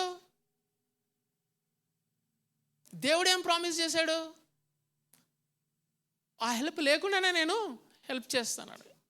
ఈ క్వశ్చన్ ఒకసారి ఇట్లా, ఈ మాట ఇట్లా మదిలో పెట్టుకోండి. ఆహాజ్ రాజు ఏం చేస్తారంటే 9వ వచనం తర్వాత ఫోన్ చేయకముందు, ఎవరికి? అష్షూరు రాజుకి ఫోన్ చేయకముందు డిసైడ్ అవుతాడు కదా, అమ్మ ఇంకా నా వల్ల కాదురా బాబు ఈ టెన్షను, ఏదో ఒకటి అయిపోవాలా. చాలాసార్లు ఉంటుంది కదా, మనం డెసిషన్ తీసుకోకుండా. నాకు చాలాసార్లు అట్లాంటి విషయాలు ఏర్పడ్డాయి. మీకు అంటే I'm just trying to relate this passage very close to our lifes. Decision తీసుకోవాల్సిన సమయం ఉంటుంది, తీసుకోవాల్సిన అవసరం ఉంటుంది, తీసుకోము. ఎందుకంటే క్లారిటీ లేదు, ఫస్ట్. సెకండ్, ధైర్యం లేదు. ఓకే, థర్డ్, తీసుకుంటే ఎటువంటి పర్యవసానాలు వస్తాయేమో భయం ఉంది. ఈ 3 కలగలిపి డిలే చేస్తూ ఉంటాం డెసిషన్ని. ఏమైనా అయిందా అంటే లేదన్నా. ఇంకొంచెం ప్రార్థన చేసుకుంటున్నాను. కానీ ఏం చేస్తామంటే వెనక స్కీమ్ వేస్తూ ఉంటాం. వాడిని అడుగుదామా, వాడికి ఫోన్ చేద్దామా, వీడైతే సబ్జెక్ట్ మ్యాటర్ ఎక్స్పర్ట్ కదా, కొంచెం మనకి బాగా హెల్ప్ చేస్తాడు అని చెప్పేసి ఇటువైపు కాలం నెంబర్ ఏలో మన ప్లాన్స్ వేస్తూ ఉంటాము, కాలం నెంబర్ బిలో 5 టైమ్స్ రాసుకుంటూ 2 బేరీజు వేసి ప్రార్థన చేస్తూ ఉంటాం. దేవా డెసిషన్ తీసుకోవాలా ఎట్లా అని. ఇంకా నువ్వు తీసుకోకపోతే ఆటో డెసిషన్ ఉంటుందన్న, ఒక మోడ్ ఉంటుంది. ఆటో డెసిషన్ అంటే పని అయిపోతుంది, నువ్వు డెసిషన్ తీసుకొని అక్కర్లా. ఓకే అంటే ఏంది, చేతులు కాలిపోతాయి. అట్లాంటి సిచ్యుయేషన్ వచ్చినప్పుడు ఇంకా పీక్ అనమాట. అప్పుడు కనుక మీ నోట్లో థర్మామీటర్ పెడితే 108, 109 టెంపరేచర్ చూపిస్తూ ఉంటుంది. ఓకే, మీ బ్రెయిన్ స్కాన్ కనుక చూస్తే అంతా ఎక్కువైపోతూ ఉంటుంది హమ్. ఆ టైంలో ప్యానిక్ డెసిషన్ తీసేసుకుంటాం. ఆహాజు అక్కడున్నాడు, ఇటువైపు దేవుడిచ్చిన ప్రామిసెస్ రాసుకున్నాడు, ఇటువైపు ఆయన స్కీమ్స్ రాసుకున్నాడు. మొత్తం డిలే అవుతుంది, ఇంకా డెసిషన్ తీసుకోవాలా. కానీ అష్షూరు రాజుకు చేసేద్దాం ఇంకా అని ఫోను చేద్దామని ఎప్పుడైతే ఇంకా క్వైట్ బుక్లో రాసుకుంటాం కదా, this is the decision that I'm taking, I will call tomorrow king of Assyria and will take his help and క్వైట్ రాసుకొని in the name of Jesus ఏమని అని చెప్పేసి రాసుకున్నాడు. రాసుకున్న వెంటనే దేవుడు ఏం చేసిండు తెలుసా, మళ్ళీ యెషయాని పంపించిండు. ఎవరి దగ్గరికి? ఆహాజ్ దగ్గరికి. 10వ వచనం చూడండి, యెషయా 7వ అధ్యాయం 10వ వచనం. యెహోవా ఇంకను ఆహాజునకు ఈలాగు సెలవిచ్చను. అంటే ఏంటి? The Lord has spoken to King Ahaz again. The word of the Lord came to King Ahaz again. And this is after Ahaz decided in his mind that he will take the help of King of Assyria. చూడండి 11వ వచనం. నీ దేవుడైన యెహోవా వలన సూచనను అడుగుము. అసలు దేవుడు ఎంత మంచి దేవుడు అంటే, నాకు ఇంకోసారి గూస్ బంప్స్ వస్తాయి ఇట్లాంటి మాటలు వింటే. చాలా మంచి దేవుడు అండి. నువ్వు అవిశ్వాసంతో చాపపిల్ల నీళ్ళ నుంచి బయటపడితే ఎలా గిలగిల కొట్టుకుంటుందో, అవిశ్వాసంతో నువ్వు గిలగిల కొట్టుకుంటూ ఉంటే దేవుడు ఫస్ట్ భయంతో కొట్టుమిట్లాడినాం, ఆదరణని ధైర్యాన్ని పంపించాడు. ఓకే, నమ్మే ధైర్యం లేదు, విశ్వాసం లేదు, అపనమ్మకంతో కొట్టుమిట్టాడుతూ ఉంటే దేవుడు వచ్చేమన్నాడంటే, అరే ఒక సైన్ అడుగు. Why don't you ask a sign యార్ అని అడిగింది అనమాట. గాస్పల్స్లో యూదులు ఎక్స్పర్ట్స్ సైన్ అడగటం. యేసుక్రీస్తు అంటాడు, మీకు ఎటువంటి సైన్ ఇవ్వబడదు, యోనా సైన్ ఒక్కటి ఉంది, అదొకటే ఇస్తానని అంటాడు. యాక్చువల్గా సైన్ అడగడం అనేది దేవుణ్ణి టెస్ట్ చేయడం, వాక్యంలో అలా ఉంటుంది. సైన్ అడగడం అంటే దేవుణ్ణి టెస్ట్ చేయటం. గిడియోన్ కూడా సైన్ అడిగింది కదా. గిడియోన్ సైన్ అడిగినప్పుడు వింటర్ సీజన్, క్రిస్మస్ సీజన్లోనే సైన్ అడిగినట్టున్నాడు ఆయన. బయట ఒక గుడ్డేసి అంతా మంచు గురవాలా దేవా, గుడ్డ మీద మాత్రం అసలు మంచు గురవద్దు దేవా అంటే, అట్లనా ఓకే ఫైన్ స్విచ్ ఆన్ అనగా అంతా గుడ్డ మీద మంచు లేదు. చూసి ఆశ్చర్యపోయాడు ఎవరు? గిడియన్. నెక్స్ట్ రోజు మళ్ళీ దేవా ఇదే బాగుంది, మ్యాజిక్ చాలా బాగుంది, సార్ గుడ్డ మీద పడాలి, అంతా చుట్టుపడితే నేను ఒప్పుకోనాను అన్నాడు. దేవా అట్లనా, ఆ సెకండ్ స్విచ్ చేయండి అన్న. సెకండ్ స్విచ్ చేయగల ఏమైంది? గుడ్డ మీద పడే చుట్టూ అంతా వల్ల. ఓకే, అప్పుడు గిడియన్ బయలుదేరిండు. గిడియన్ ఆ సైన్ అడగడానికి ఒక కాంటెక్స్ట్ ఉంది. 14 సంవత్సరాలు మిడియనైట్స్ విసికించి ఎట్లాంటి విసికించుడు తెలుసా? మిడియనైట్స్ విసికించడం ఎట్లా తెలుసా? వీళ్ళు పంట వేసుకుంటే కరెక్ట్ పంట చేతికి వచ్చినప్పుడు వచ్చి పంటను రేస్ చేసుకుని వెళ్ళిపోయేవాళ్ళు. అంటే కరెక్ట్ నీకు 31వ తారీఖు జీతం పడేటప్పుడు ఏమైందన్నా, డిజిటల్ అరెస్ట్ జరిగి డబ్బులన్నీ పోతాయి.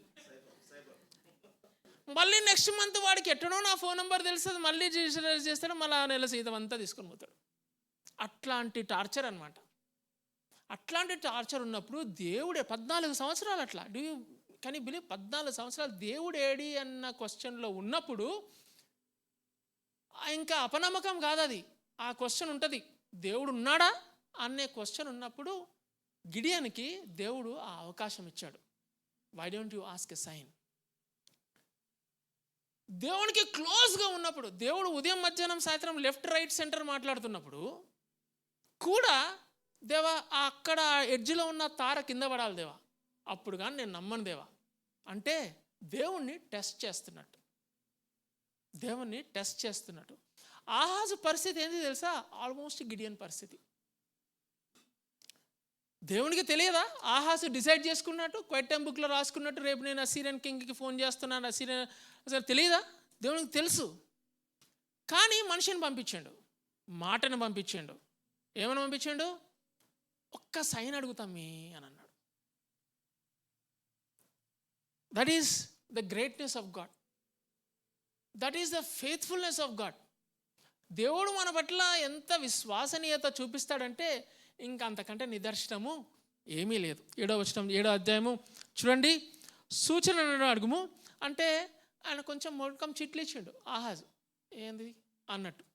అంటే చూడండి 11వ వచనం, అది పాతాళమంత లోతైనను సరే, ఊర్ధ్వలోకమంతా ఎత్తైనను సరే. అసలు దేవుడు ఆహాజ్కి ఏమన్నాడంటే, ఆహాజు నువ్వు ఏదైనా సైన్ అడుగుతున్నప్పుడు చిన్న చిన్న సైన్లు అడగబాకు. మలుపు తిరిగితే బస్సు రావాలి, 1 నంబర్ బస్సే రావాలి. నేను అట్లాంటి సైన్లు పెట్టుకునేవాడిని మెడికల్ కాలేజీలో, అందుకనే చెప్తున్నా అంత ఫ్లూయెంట్గా వస్తుంది. ఓకే, ప్రార్థన చేసుకుని వెళ్ళేవాడిని. దేవా చర్చికి వెళ్తున్నా, అప్పుడు నాకు బైక్ లేకుండే, బస్ ఎక్కి వెళ్ళాలి. దేవా బస్ స్టాప్కి వెళ్ళి అట్లా నిలబడాల, మలుపులా 1P రావాల్సిందే, వచ్చేది. ఓకే, వచ్చేది. ఇట్లా చిన్న చిన్న తుక్కా సైన్లు అడగబాకు.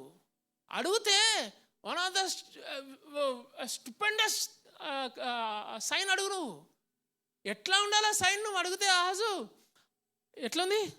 పాతాళమంతా లోతైనా సరే, ఊర్ధ్వలోకమంతా. That is the spectrum that I'm giving you for you to ask me a sign.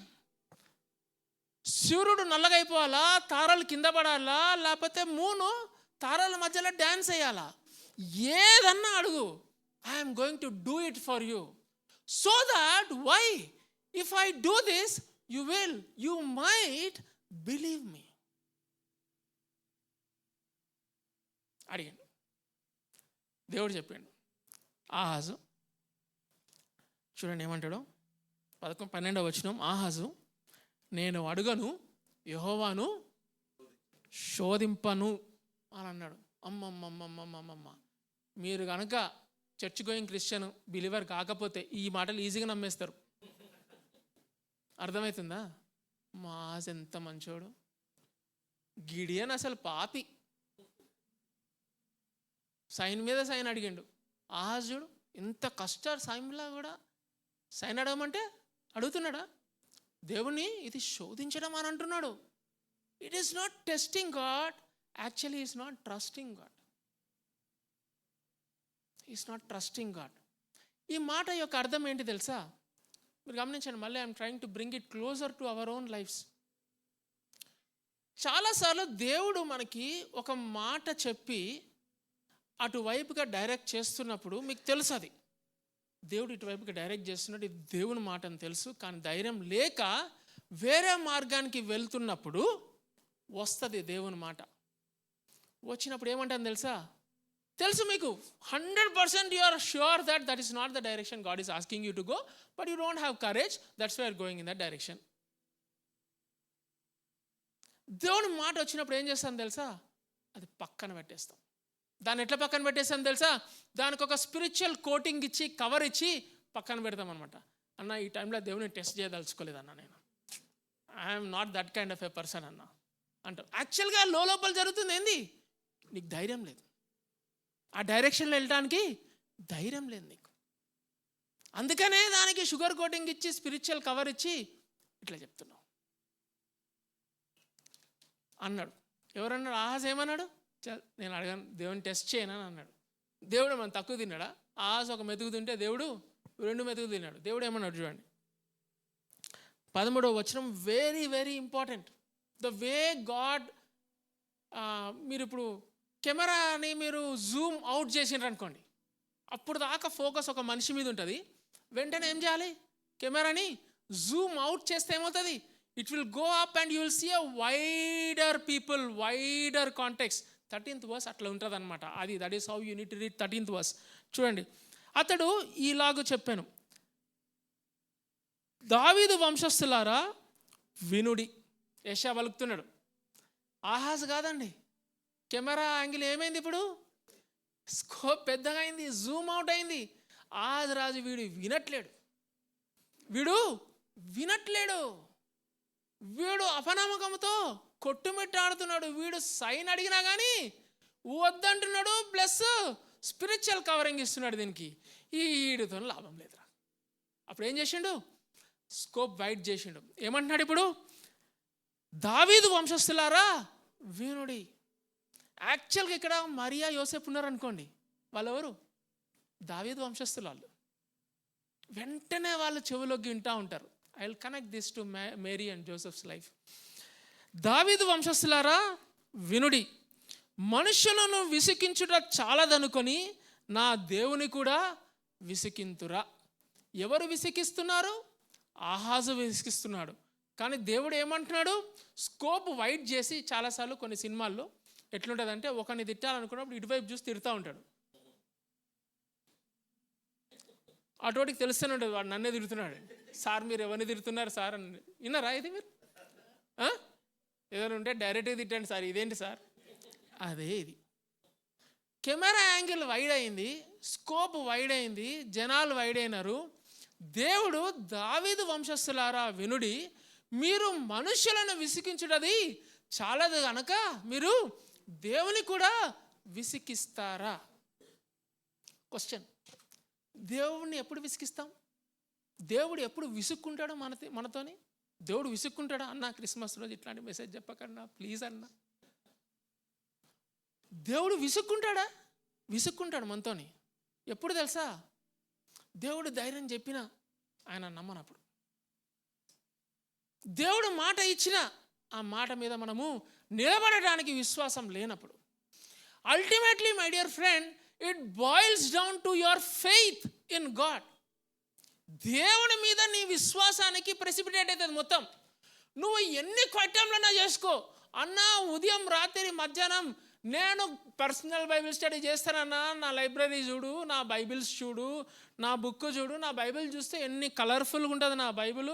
పొద్దుటి నుంచి రాత్రి దాకా క్వైటం రాస్తూనే ఉంటా. 15 సంవత్సరాల చరిత్ర నాది. నేను రక్షణ పొంది క్వైటం బుక్స్ అన్నీ షెల్ఫ్లో ఉన్నాయి. పెద్ద హిస్టరీ అన్నా నాది అని చెప్పుండొచ్చు కాక. కానీ తమ్ముడు చెల్లి, నువ్వు ఆ రోజు ఆ సమయంలో దేవుడు ఇచ్చిన మాట మీద విశ్వాసం ఉంచకపోతే దేవుడు నిన్ను చూసి విసుక్కుంటాడు. హే ఏంట్రీడు అని అంటాడు. మీకు అర్థమవుతుందా? జయ ఆంటీ మాలం తెరకు, లల్లు అంకుల్ మాలం తెరకు అంటే అవ్వదు.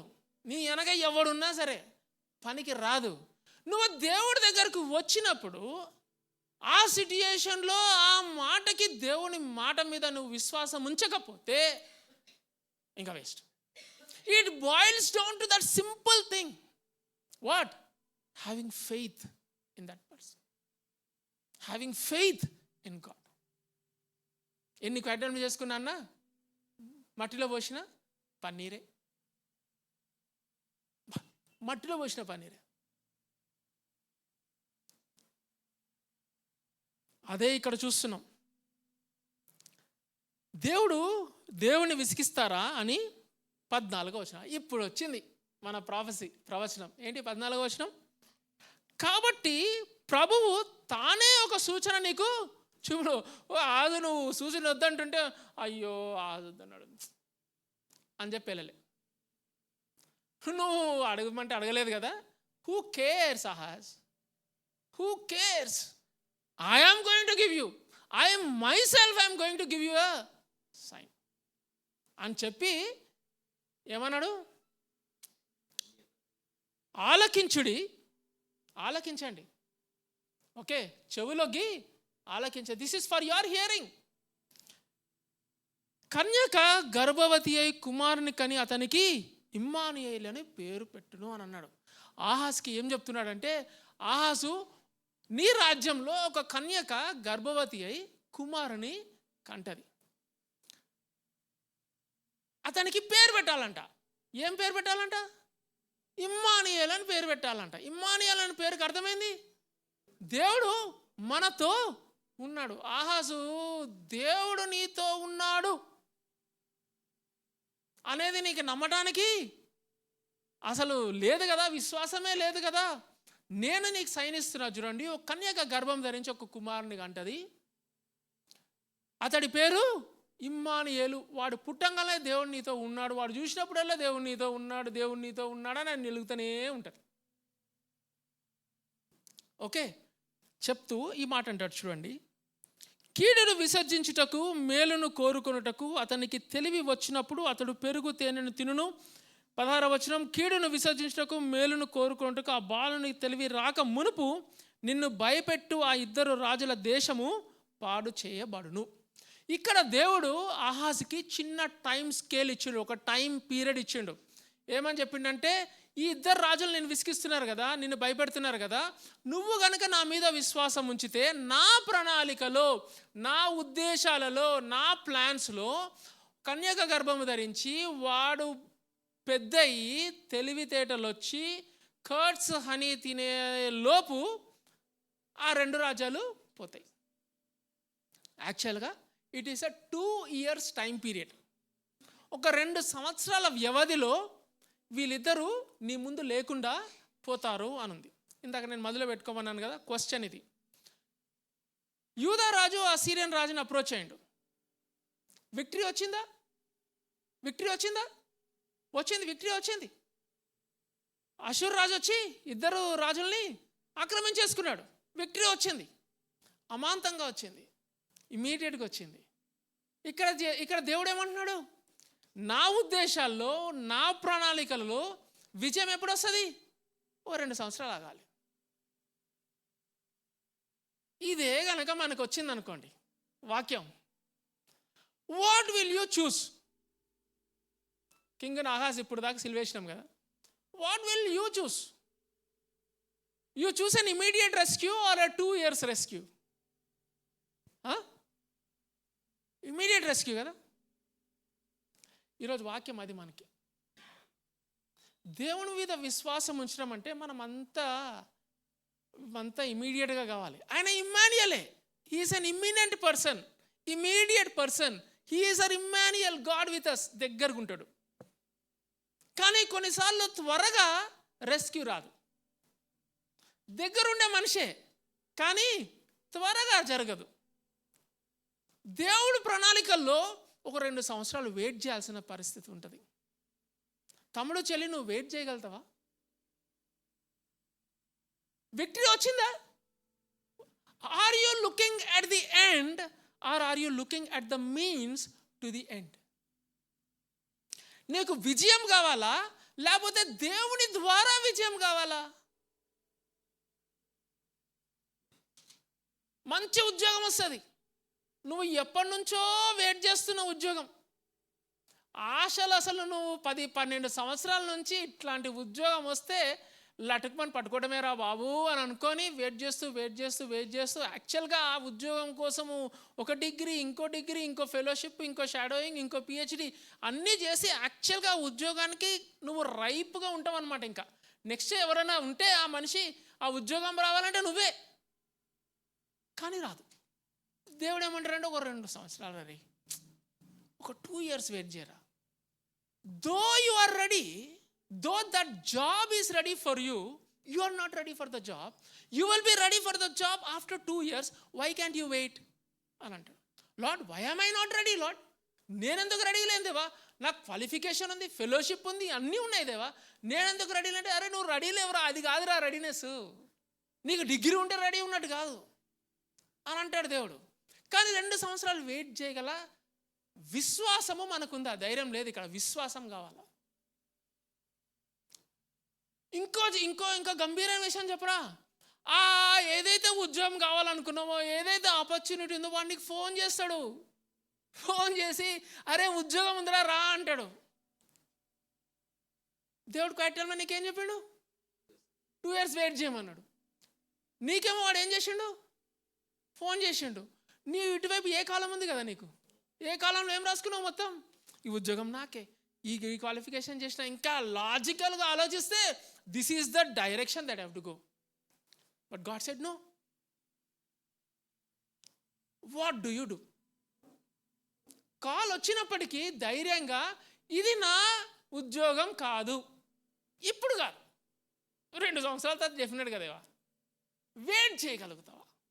రెస్క్యూ కోసం అంత ధైర్యం ఉందా? అంత విశ్వాసం ఉందా? That is what God is bringing in to our lifes.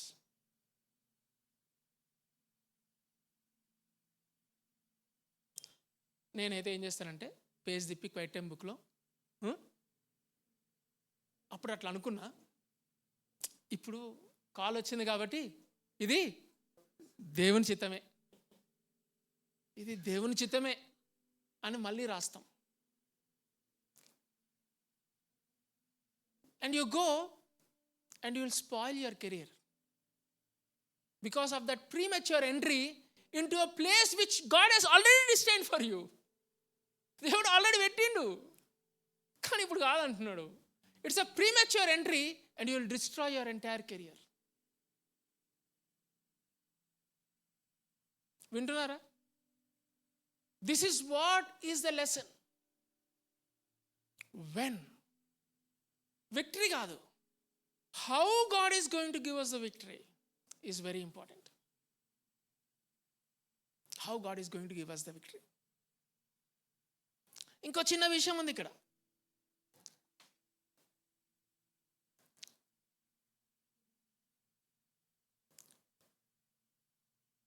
ఒక క్రైసిస్ వచ్చింది, దేవుడు క్లారిఫికేషన్ ఇచ్చిండు, కానీ ఆహాజ్కి కన్విక్షన్ లేకుండే.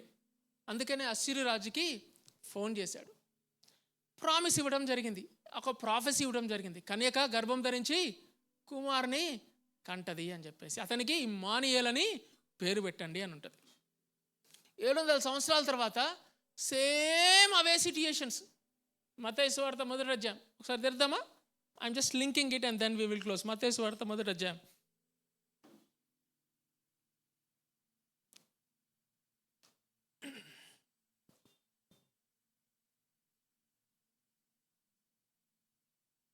ఎనిమిదవ వచనం చూడండి. యేసుక్రీస్తు జనన విధం ఎట్లనగా, 1వ అధ్యాయం మత్తయి సువార్త 8:18 వచనం. యేసుక్రీస్తు జనన విధం ఎట్లనగా, ఆయన తల్లి అయిన మరియా యోసేపునకు ప్రదానము చేయబడిన తరువాత వారు ఏకము కాక మునుపు ఆమె పరిశుద్ధాత్మ వలన గర్భవతి అయి ఉండెను. ఇట్ ఈస్ అ వెరీ, అంటే when the time was fulfilled, Christ was given to us. Okay, యుక్త కాలమున క్రీస్తు మనకి ఇవ్వబడెను అని ఉంటుంది దేవుని వాక్యంలో. క్రీస్తు భక్తిహీనుల కొరకు చనిపోయాను అని ఉంటుంది. యుక్త కాలమున క్రీస్తు భక్తిహీనుల కొరకు చనిపోయాను. రోమియోలకు రాసిన పత్రిక 5వ అధ్యాయం 6వ వచనం అలా రాయబడింది. ఆ టైం ఎట్లాంటి టైం తెలుసా? అది మీరు గమనించండి. యోసేపు అంట మరియకి ప్రదానము చేయబడిన తరువాత, కానీ మరియతో యోసేపు కూడక మునుపు there is a time period. యోసేపుకి ఎట్లుంటుంది తెలుసా? అబ్బా, బెట్రోతలు అవ్వకుండా ఉంటే చాలా బాగుండేది అనిపిస్తుంది యోసేపుకి. బెట్రోతలు అయింది కాబట్టి I'm entered in to this వెడ్ లాక్. ఎందుకన్నా వెడ్ లాక్ అంటారు? ఓకే, వెడ్ లాక్ లోపలికి వచ్చేసిన. అది యోసేపు ప్రాబ్లం. ఏంటి తెలుసా? అయ్యో, ఈ వార్త నాకు కొంచెం 2 రోజుల ముందు తెలుసుంటే బాగుండేది. నాకు దేవుడు టైమింగ్ కరెక్ట్ చేసిండు. ఏంటి? వీళ్ళు బెట్రోతలు అయిపోయిన తర్వాత మరియ దగ్గరకు వస్తే, మరి అబ్బా పెళ్ళి అయిపోయిన తర్వాత గర్భం ఏదైనా చాలా బాగుండేది. పెళ్ళి అయిన తర్వాత గర్భం దాల్చుంటే చాలా బాగుండేది. కానీ మరియకి ఎట్లా? పెళ్ళి కాక మునిపే. ఇద్దరికి క్రైసిసే. కానీ వీళ్ళకి క్లారిఫికేషన్ వచ్చింది. అక్కడ యెషయా ప్రవక్త వచ్చాడు, ఇక్కడ దేవదూత వచ్చాడు. వచ్చి ఇది దేవుని వలన జరిగిన పని, ఇది దేవుని కార్యము, పరిశుద్ధాత్మ వల్ల కార్యం కాబట్టి యోసేపుకి మరియని యాక్సెప్ట్ చేయి, మరియకి నువ్వు ఈ బిడ్డని ధరించాలి, నువ్వు పోషించాలని చెప్తాడు. వీళ్ళిద్దరు ఏమన్నారు తెలుసా?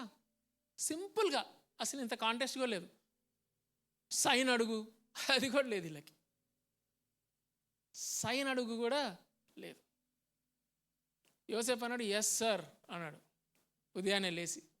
మరి అంది be with unto me according to your word lot, నీ మాట చెప్పున నా జీవితంలో జరగనిమ్ము అని చెప్పేసింది. పని అయిపోయింది. సింపుల్. ఈ క్రిస్మస్ సీజన్లో there will be a crisis. You might be going through a crisis. We all might be going through a crisis. And God is giving us a clarification. God is giving us a clarification. దేవుడు నా మీద విశ్వాసం ఉంచు అని చెప్తున్నాడు.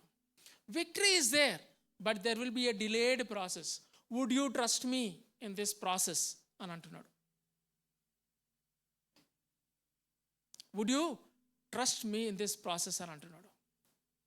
యోసేపు మరి ఏం చెప్పారో తెలుసా? సింపుల్గా ఎస్ చెప్పాడు. యోసేపు మరియా సింపుల్గా ఎస్ చెప్పారు. ఆహాస్ ఎస్ చెప్పలేకపోయాడు. Just complete the story. Ahaz మాట విన్నారు కదా. ఎప్పుడైతే ఈ యొక్క అష్షూరు రాజు వచ్చి సిరియాని ఇజ్రాయెల్ని ఆక్రమించేసుకొని ఈ యూదా రాజ్యాన్ని ప్రొటెక్ట్ చేస్తాడో, అష్షూరు రాజు సిరియాలో ఉండంగానే, ఆ దమస్కులో ఉండంగానే వెంటనే ఫ్లైట్ బుక్ చేసుకుంటాడు. ఎవరు? ఆహాజ్ రాజు ఫ్లైట్ బుక్ చేసుకొని సిరియాకి వెళ్తాడు, డమస్కస్కి. ఎయిర్పోర్ట్ నుంచి డైరెక్ట్గా ఎవరి దగ్గరికి వెళ్తాడు తెలుసా? అష్షూర్ రాజు దగ్గరికి వెళ్తాడు. అష్షూర్ రాజు దగ్గరికి వెళ్ళి ఏం చేస్తాడంటే, అష్షూరు రాజు బలి అర్పిస్తూ ఉంటే ఆ బలిపీఠం యొక్క నమూనాని ఫోటోగ్రాఫ్ తీసి వాట్సాప్లో ఎవరికి పంపిస్తాడు? ఆయన యొక్క హై ప్రీస్ట్కి పంపిస్తాడు. ఎవరు రాజైనా ఆహాజు యూదా రాజులో ఉన్న ప్రీస్ట్కి పంపించి, నేను వచ్చే లోపు నాకు ఈ బలిపీఠం అక్కడ రెడీ చేయనంటాడు. అంటే ఆయన మళ్ళీ తిరిగి ఫ్లైట్ తీసుకొని డమస్కస్ నుంచి మళ్ళీ యెరూషలేముకి వచ్చే లోపు ఆ బలిపీఠం రెడీ అవుతుంది. ఆ బలిపీఠం పెట్టేటప్పుడు దేవుని బలిపీఠాన్ని పక్కకి తోసేసి ఈ బలిపీఠాన్ని బట్టి ఈ బలిపీఠాన్ని పెట్టినప్పుడు ఆహాజ్ రాజు ఒక ఆజ్ఞ ఇస్తాడు. ఇక ఇయ్యాల రేపు ఇప్పటి నుంచి అందరూ బలులు ఈ బలిపీఠం మీదే అర్పించాలి అని చెప్తాడనమాట. That is the story. That's how Ahaz ended his story. Ahaz యొక్క ఆలోచన ఏంటి తెలుసా? అమ్మమ్మమ్మమ్మ, ఏషియా వచ్చిండు, కహానీ చెప్పిండు, వర్జిన్ అంట, భర్త అంట, మళ్ళీ 2 సంవత్సరాలు ఆగాలంటే చల్తీ ఎవరు అవుతారు? చూడు, సింపుల్గా వచ్చేసింది నాకు. అట్లా ఫోన్ చేసినా అట్లా నాకు హెల్ప్ వచ్చేసింది. కాబట్టి వీళ్ళు పూజించే దేవుళ్ళే గొప్ప దేవుళ్ళు. వీళ్ళకి ఎంత పవర్ ఉందిరా బాబు. ఈ దేవుడు నిజమైన ఇమ్మాన్యుయేల్ దేవుడినా. ఈ ఇమ్మాన్యుయేల్ దేవుడు ఏంట్రా బాబు, 2 సంవత్సరాలు ఆగమంటున్నాడు. ఇది కష్టమండి, ఇట్లాంటి కష్టమండి అని చెప్పేసి ఇమీడియట్గా వచ్చిన సొల్యూషన్, ఇమ్మాన్యుయేల్గా వచ్చిన సొల్యూషన్ని పరిగెత్తుకుంటూ పోయి కౌగిలించుకున్నాడు. వీళ్ళ దేవుడే గొప్ప దేవుడు అనుకొని ఆ బలిపీఠాన్ని ఇక్కడ కట్టమన్నాడు. చాలా దరిద్రమైన పరిస్థితి ఇశ్రాయేల్ దేశానికి, యూదా దేశానికి. దావీదు వంశం, అందుకనే కెమెరాస్కోప్ వైడేది, దావీదు వంశస్థులారా వీడు వినట్లేదు, వీడి తర్వాత వచ్చే రాజులు, లేకపోతే వాళ్ళ కుటుంబాల్లో పుట్టే పిల్లలు ఎవరు? మరియా, యోసేపు. దావీదు వంశస్థులారా వినండి, కన్యక గర్భము ధరించి కుమారుని కంటది, ఇతనికి ఇమ్మానుయేల్ అని పేరు పెట్టండి.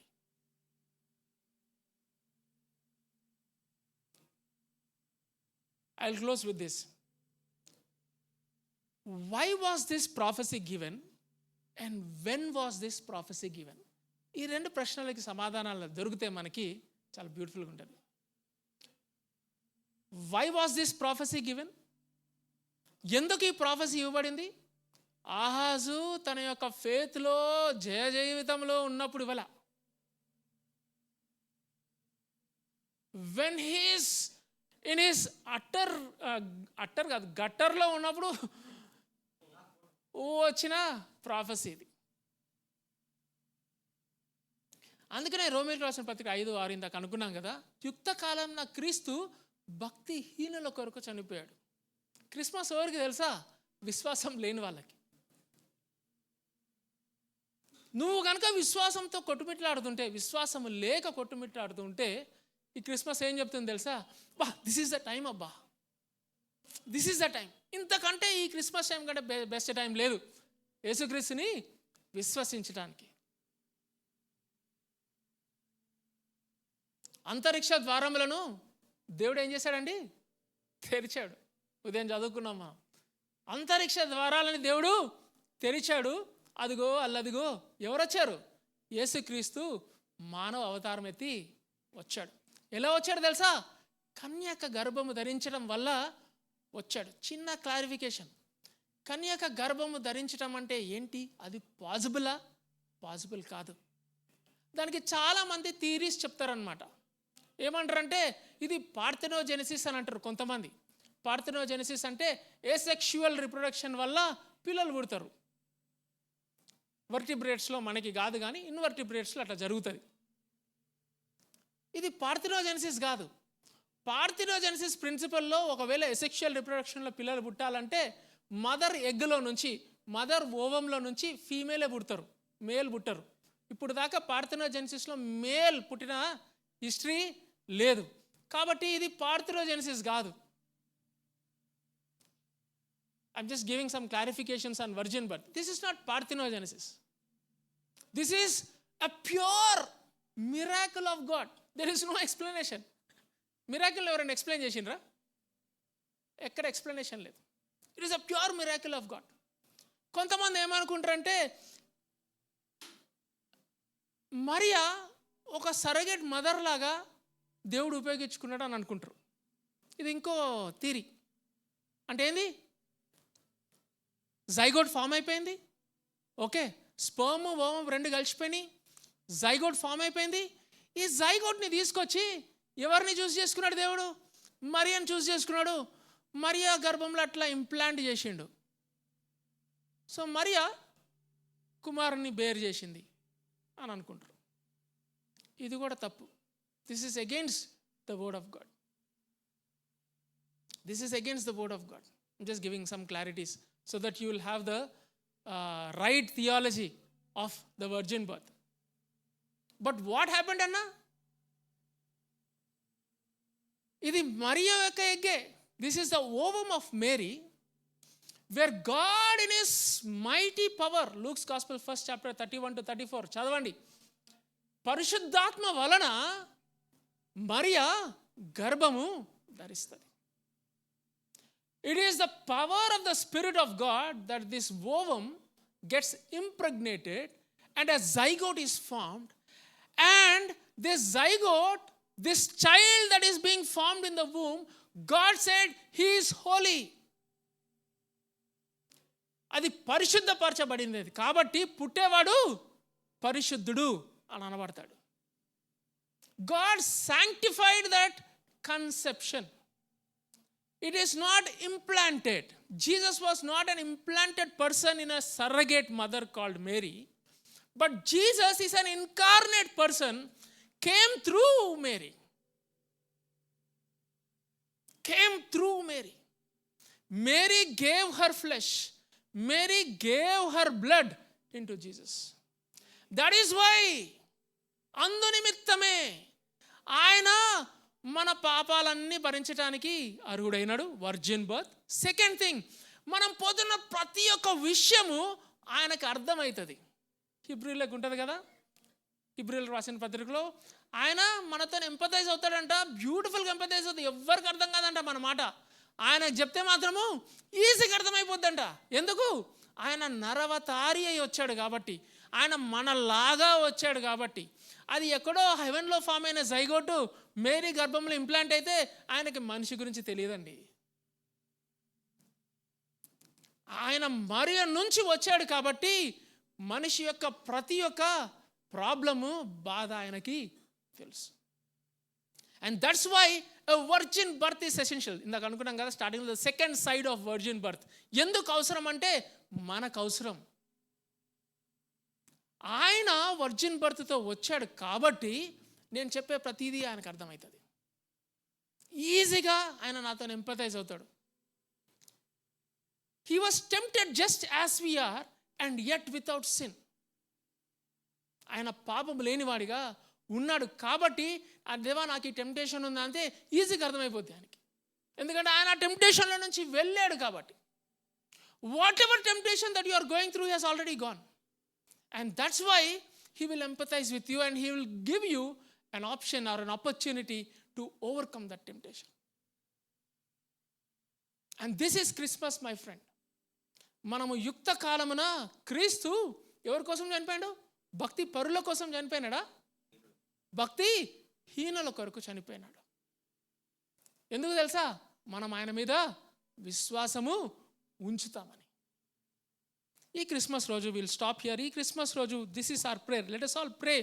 దేవా, నాకు ఈ క్రిస్మస్ సీజన్లో, ఈ క్రిస్మస్ దినమున నీ మీద విశ్వాసం ఉంచడానికి నాకు కృప దయచేయి.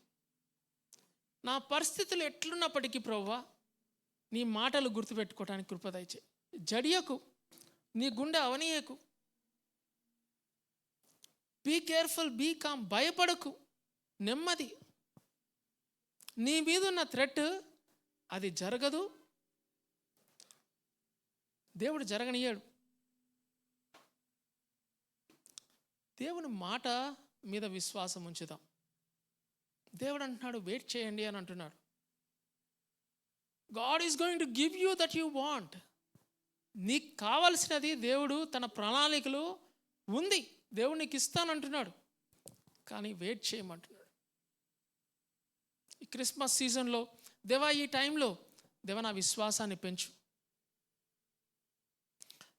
దేవా, నా పట్ల చూపిస్తున్న విశ్వసనీయత బట్టి మీకు వందనాలు, స్తుతులు ప్రభువా.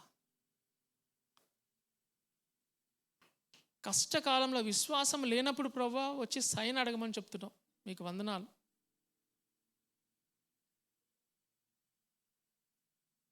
మరియకున్న విశ్వాసము, యోసేపుకున్న విశ్వాసము, ఆ ధైర్యాన్ని నాకు దయచేయి.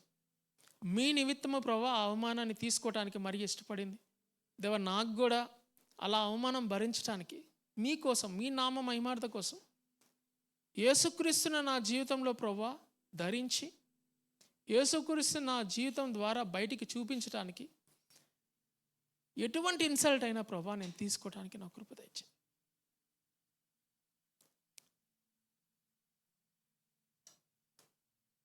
ప్రేమ నమ్మకం గల మా ప్రియ పరలోకపు తండ్రి, మీ వాక్యానికే వందనాలు ప్రభువా. మా వినికిడిలో ఈ వాక్యాన్ని ఆశీర్వదించండి.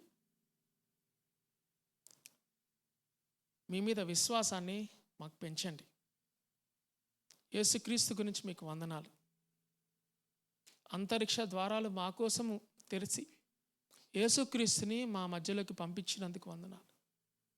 మా మీద మీ ఆశీర్వాదాలు కుమ్మరించినందుకు మీకు వందనాలు. యేసుక్రీస్తుని మా జీవితంలో కలిగి యేసుక్రీస్తుని మీరు ఇచ్చినందుకు వందనాలు, స్తుతులు చెల్లించుకుంటూ, యేసుక్రీస్తు ఇచ్చిన దేవుడు ఏదైనా ఇవ్వగలడు నాకు అనే ఒక నిశ్చయతని మా అందరికీ మాకు దయచేయమని యేసుక్రీస్తు నామం పేట ప్రార్థించి అడిగి వేడుకొంచున్నాం తండ్రి, ఆమేన్.